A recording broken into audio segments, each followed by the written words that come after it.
Bom dia, meus irmãos, meus amigos aqui do nosso grupo, Grãozinhos no Caminho, do nosso canal do YouTube.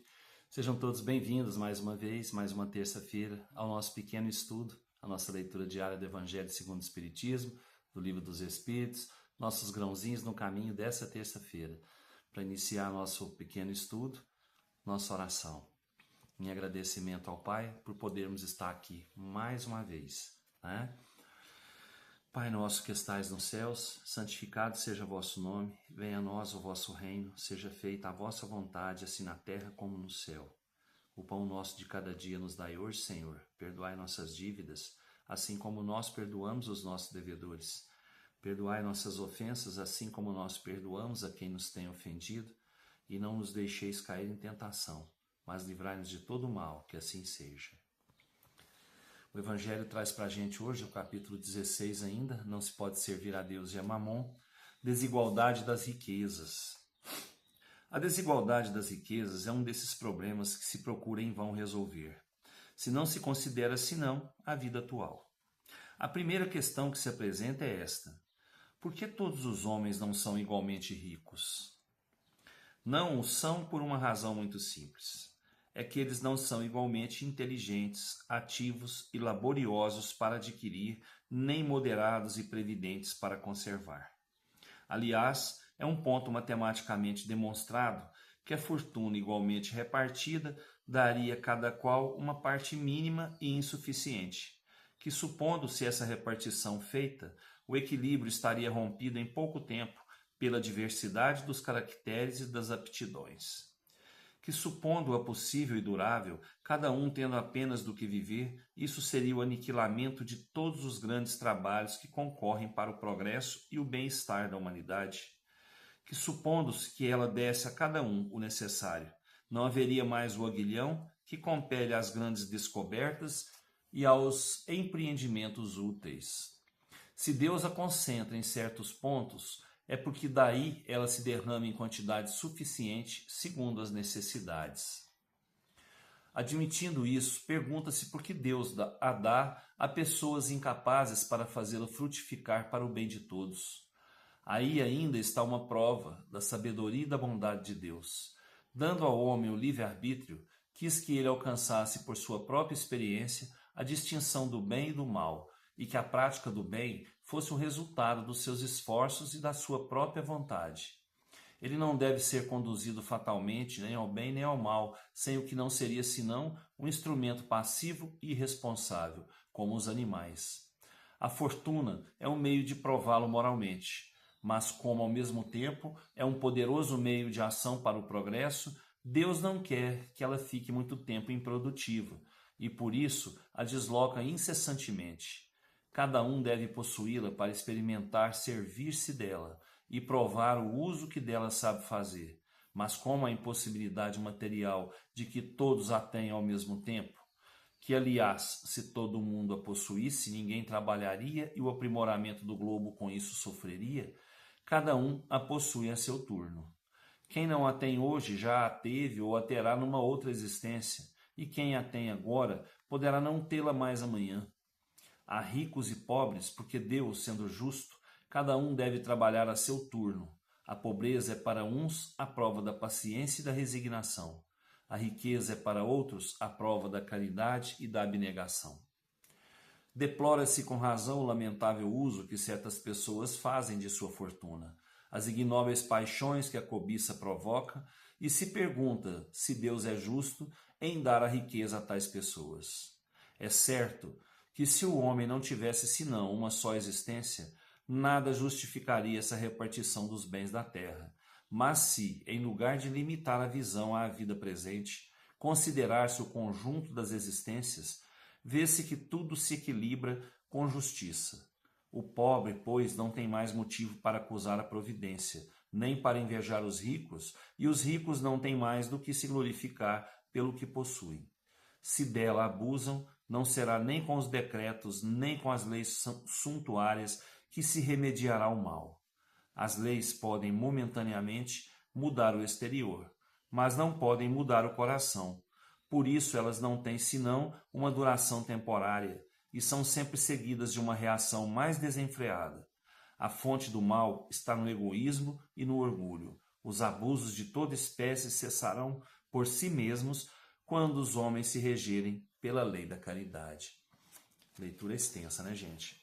Mas quer dizer só uma coisa. Deus é justo. Deus sabe o que faz, né? Se ele dá a oportunidade da riqueza para alguns agora, é porque esses precisam passar pela prova da riqueza, né? A prova da caridade, a prova do amor ao próximo, né? E se dá a pobreza para alguns é porque esses precisam passar pela prova da paciência e da resignação. Muitos já tiveram oportunidade em vidas passadas, né, de terem a riqueza à sua disposição, mas não souberam utilizar essa riqueza em prol do próximo, em prol da prática da caridade. Aí eles não passaram na prova, né? Aí Deus, para ser justo, deu a oportunidade a outros de passarem pela mesma prova, a prova da riqueza. E assim é sucessivamente. Deus vai trocando a cada reencarnação. Aquele que soube utilizar aquilo que teve, né, de mais em prol do próximo, esse pode ter nova oportunidade para continuar fazendo o que fez na reencarnação passada, né? Mas aquele que não utilizou bem aquilo que teve à sua disposição, né, certamente nessa prova virá do lado inverso da situação, virá na pobreza para poder se resignar, para poder ter a aceitação, né, e a paciência para passar por essa prova da pobreza, que exige muito de cada um. Se o homem distribuísse a riqueza igualmente, se Deus distribuísse a riqueza igualmente entre os homens, ninguém cresceria, ninguém evoluiria, né? Porque eu tenho tudo que eu preciso aqui, pronto, eu não vou trabalhar para mais nada, né? Eu tenho aí a oportunidade de ter dinheiro na minha mão, para que eu vou correr atrás de trabalho? Para que eu vou investir em alguma coisa? Eu tenho dinheiro na mão, eu estou ganhando fácil, não é? Acontecem situações assim hoje na Terra, viu, gente? Vocês sabem bem. Então, vamos procurar aproveitar a oportunidade, aqueles que têm condição, né, de terem algo a mais além do seu sustento, de procurar utilizar isso, né, em prol do crescimento do próximo, em prol da melhora do próximo. Assim, nós vamos estar também melhorando, nós vamos estar crescendo, né? A oportunidade da riqueza. Essa riqueza ela engloba tanta coisa, gente. Não é só a parte de dinheiro, né? Essa riqueza engloba um bem tão grande. E se a gente não aproveitar esse bem que o Pai dá para a gente repartir esse bem, né? O bem do conhecimento, o bem do trabalho, o bem do amor. Se a gente não repartir isso, o que a gente vai fazer com isso tudo?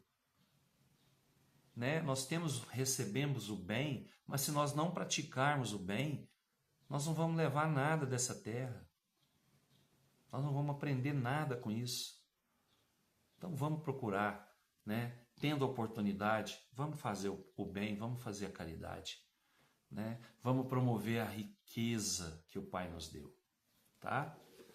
O Livro dos Espíritos traz para a gente hoje a questão 1017. Em que sentido é preciso entender essas palavras do Cristo?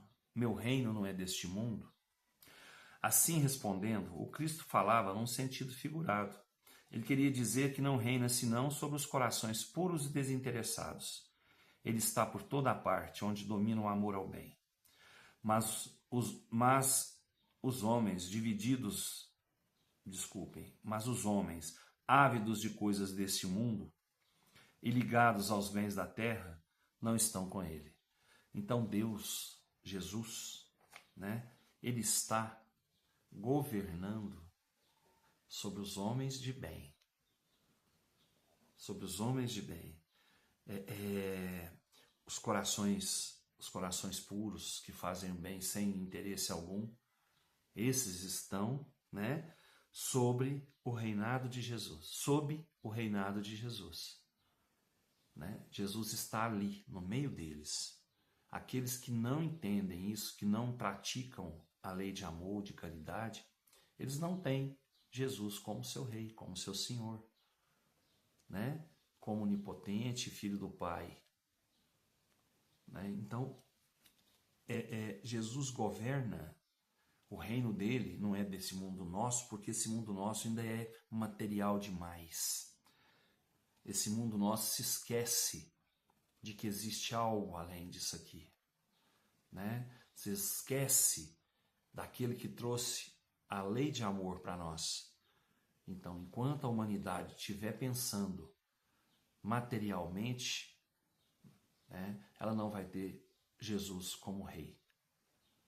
E ele é o nosso governante maior. Não só nós, como de vários outros planos, né, outros planetas. Né?